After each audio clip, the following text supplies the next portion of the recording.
Big boss 17 fame Aishwarya Sharma का गुस्से भरा रिएक्शन, मेरी चुप्पी को इजाजत मत समझो। ऐश्वर्या शर्मा ने इंस्टाग्राम स्टोरीज के जरिए अपने और नील भट्ट की शादी को लेकर चल रही अफवाहों पर जवाब दिया है। पिछले कुछ समय से ऐश्वर्या और नील की शादीशुदा जिंदगी को लेकर कई तरह की खबरें सामने आई। कुछ रिपोर्ट्स दावा कर रही है कि दोनों के बीच सब कुछ ठीक नहीं है, तो कुछ ये भी कह रही है कि वे अब अलग अलग रह रहे हैं। एक फैन ने रिएक्ट करते हुए लिखा, आखिरकार नील को सुकून मिला। सलाम है नील को, जिसने 3 साल तक सब कुछ बर्दाश्त किया और शांति से अलग हो गया। नील को एक प्यार करने वाली और शांत पार्टनर मिलनी चाहिए। एक और ने लिखा, बिग बॉस में हमने देखा था कि वह नील के साथ कैसा बिहेव करती थी और कैसे नील सब कुछ शांति से हैंडल करता था। भगवान नील को खुश रखे, वह किसी की हकदार नहीं है। ऐसी औरतों को अकेले ही रहना चाहिए। कुछ और कमेंट्स, वो बहुत बॉसी है, बेचारा नील हमेशा गुस्से में और हावी रहने वाली थी।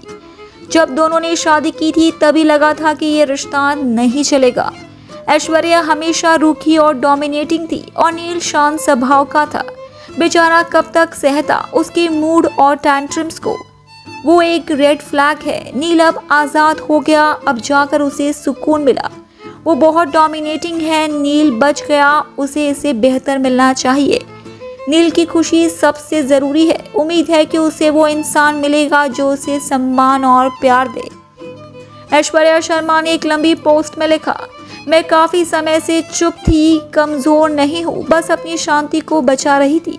लेकिन जिस तरह से कुछ लोग मेरी कही नहीं बातों को लिख रहे थे, मेरी मर्जी के बिना कहानियाँ गढ़ रहे थे और मेरी पहचान का इस्तेमाल अपनी पब्लिसिटी के लिए कर रहे थे, वह सब बकवास है। ये सब बंद करो और अपनी ज़िंदगी पर ध्यान दो। अगर आपके पास कोई ठोस सबूत है, कोई मैसेज, ऑडियो या वीडियो जिसमें मैंने ये बातें कही है तो दिखाओ। नहीं है तो मेरा नाम लेकर झूठ फैलाना बंद करो। मेरी ज़िंदगी तुम्हारा कंटेंट नहीं है, मेरी चुप्पी तुम्हारी इजाज़त नहीं है। ये तीखी प्रतिक्रिया तब आई जब रिपोर्ट्स में दावा किया गया कि ऐश्वर्या और नील अब अलग अलग रह रहे हैं और उन्होंने नया घर किराए पर लिया है। हर कपल की ज़िंदगी में अलग अलग फेज़ आते हैं। कभी कभी ये सुविधा की बात होती है, कोई संकट नहीं। इसलिए हमारी ज़िंदगी को अगली मसालेदार हेडलाइन बनाना बंद करो। अब ये बात बिल्कुल साफ है कि ऐश्वर्या अब और चुप नहीं बैठेंगी जब बाकी लोग उनकी कहानी उनके लिए लिखने की कोशिश करें।